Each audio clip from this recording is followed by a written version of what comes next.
ماشینای زیادی توی دنیا ساخته میشن که تفاوت‌های زیادی هم با هم دارن. اکثرشون برای یک هدف تولید میشن، اونم حمل و نقل سریع و رسیدن راحت تر به مقصده.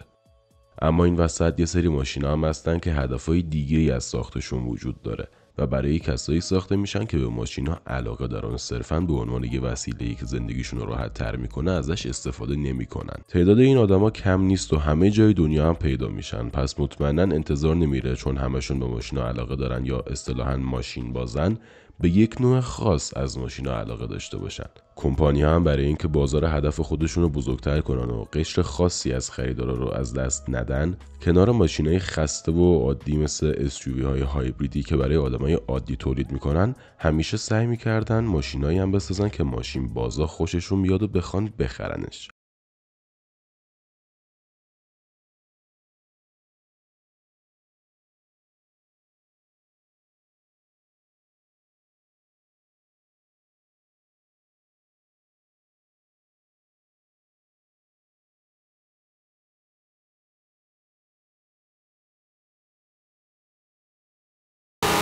و مطمئنا هر شرکتی با سبک و سیاق خودش این ماشینا رو میسازه تا هم تکراری نباشن و هم موقعی معروف شدن تولیدشون اسم کمپانی و سبک تولید و طراحیش بیشتر توی چشم باشه.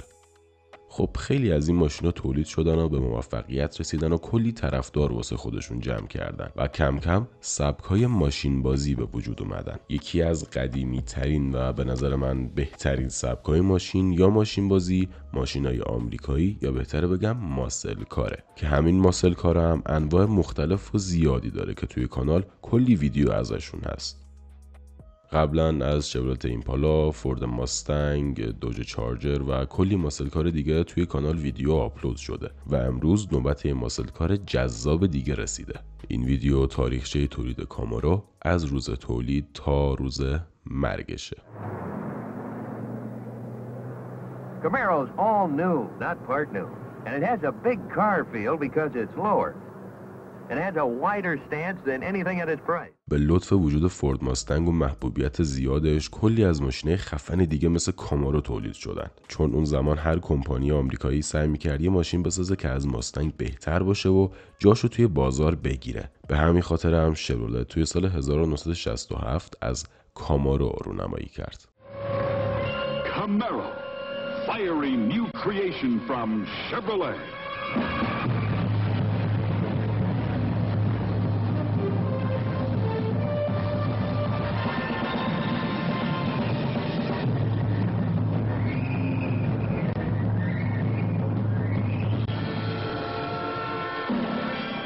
شورولت برای نسل اول کامارو از پلتفرم شورولت نوای نسل دوم استفاده کرد، اما تغییرات خیلی زیادی روش ایجاد کرد تا شد این ماشینی که میبینید. کامارو توی سال 1967 با قیمت $2466 فروخته میشد که به نرخ امروز میشه چیزی حدود $50,000 که تقریبا هم قیمت فورد ماستنگ بوده. البته این قیمت پایش بود و کلی آپشن و امکانات و پیشرانهای مختلف بودن که روی قیمتش تأثیر میذاشتن و گرونترین نسخش $3000 معادل $66 امروز قیمت داشت. مثل هر ماشین آمریکایی دیگه‌ای پیشرانه‌های مختلفی برای سفارش روی این اتاق سوار می‌شدن که ضعیف‌ترینشون یه 6 سیلندر خطی 3.8 لیتری بود که میتونست 140 اسب بخار قدرت تولید کنه و قوی‌ترین موتورم یه 6.5 لیتری 8 سیلندر بود که میتونست 375 اسب بخار قدرت تولید کنه. کامارو توی نسخه‌های زیادی تولید می‌شد مثل ZL1, ZL2, Z29, Z28 و بهترینشون نسخه SS که مخفف کلمه سوپر اسپورته و موتور 375 اسب بخاری، چراغای پاپ آپ، اگزوز دوتایی، جلو پنجره مشکی، سیستم تعلیق تقویت شده و لاستیک‌های متفاوتی داشت که دورشون خطای قرمز بود. نسل اول کامارو از سال ارزش یعنی سال 1967 تا 1969 روی خط تولید قرار داشت. بلافاصله توی سال بعد نسل دوم راهی بازار شد، اما با تغییرات اساسی هم توی ظاهرش و هم توی قدرتش. We didn't. I drive my Camaro from the mountains to the sea. Won't you wait and take a little ride? توی این نسل ظاهر کامارو تا حدودی از ازولانی بودن خارج شده بود و بیشتر به یه ماشین اسپورت شباهت داشت. البته این ایراد نیست، چون واقعا ظاهرش خیلی زیباتر از نسل قبلش شده بود. میشه گفت نسل اول تا حدودی سرسری ساخته شده بود و جنرال موتورز نمیخواست توی بازار عقب بیفته. اما برای طراحی نسل دوم کلی وقت داشتن و یه همچین چیز زیبایی ساختن. اما با این حال ظاهر این مدل بازم جای بهتر شدن داشت. پس توی سال 1974 یعنی 4 سال بعد از تولید نسل دوم، کامارو یه فیسلیفت اساسی شد و ظاهرش رو خیلی جذابتر از قبل کردن، مخصوصاً با این دماغه جلو و سقف تیتاپ جدیدش. اما هرچقدر ظاهرش قشنگتر شده بود، قدرتش به همون مقدار کمتر شده بود، طوری که تا قبل از این فیس لیفت نسخه Z28 یه موتور 57 لیتری 8 سیلندر داشت که میتونه 360 اسب بخار قدرت تولید کنه. اما بعد از اون تغییر چهره، همون موتور 57 لیتری قدرتش به 245 اسب بخار سقوط کرد. اما این همه ماجرا نبود. 1 سال بعدش یعنی توی سال 1975 شیشه عقب کامارو رو عوض کردن و دوباره از قدرت موتورش کم کردن. انگار قدرت موتور موقع طراحی ظاهر ماشین جلوی دست و پاشون رو میگرفت که هر بار ازش یکم کم میکردن. این بار قدرت موتور رو از 245 اسب بخار به فقط 155 اسب بخار کاهش دادن. اونم فقط با کاربوراتور 4 دهانه، وگرنه با کاربوراتور 2 دهانه همون 155 تا هم نمیداد.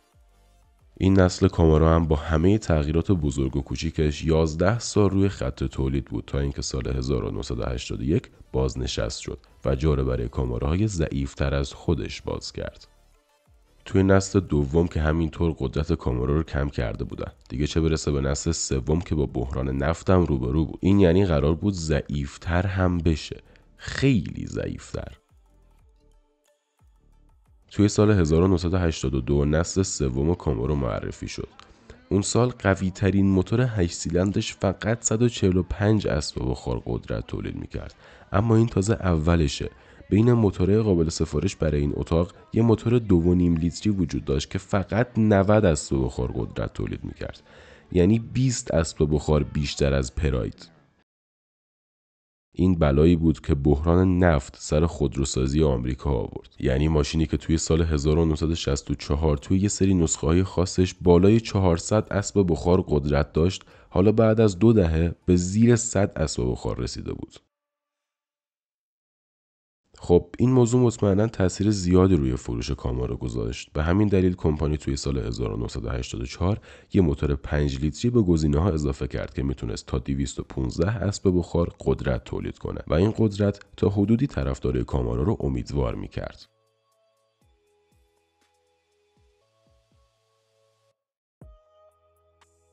نسل سوم هم تا سال 1982 روی خط تولید بود و بعدش نوبت نسل چهارم رسید. نسل چهارم که از سال 1993 تولید میشد ظاهر گردتر و آیرودینامیک تری داشت که چهره ماشین رو خیلی مدرن تر جلوه میداد.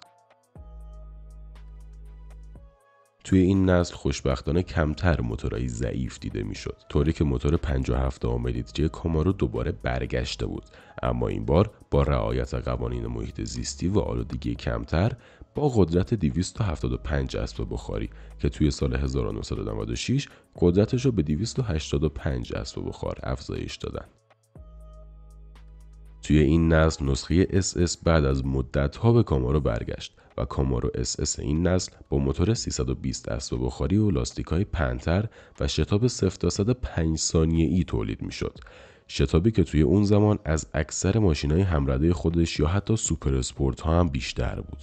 این نسل تا سال 2002 تولید می‌شد و شورولت توی همون سال توی جشن 35 سالگی کامارو اعلام کرد تولید کامارو برای همیشه قرار متوقف بشه.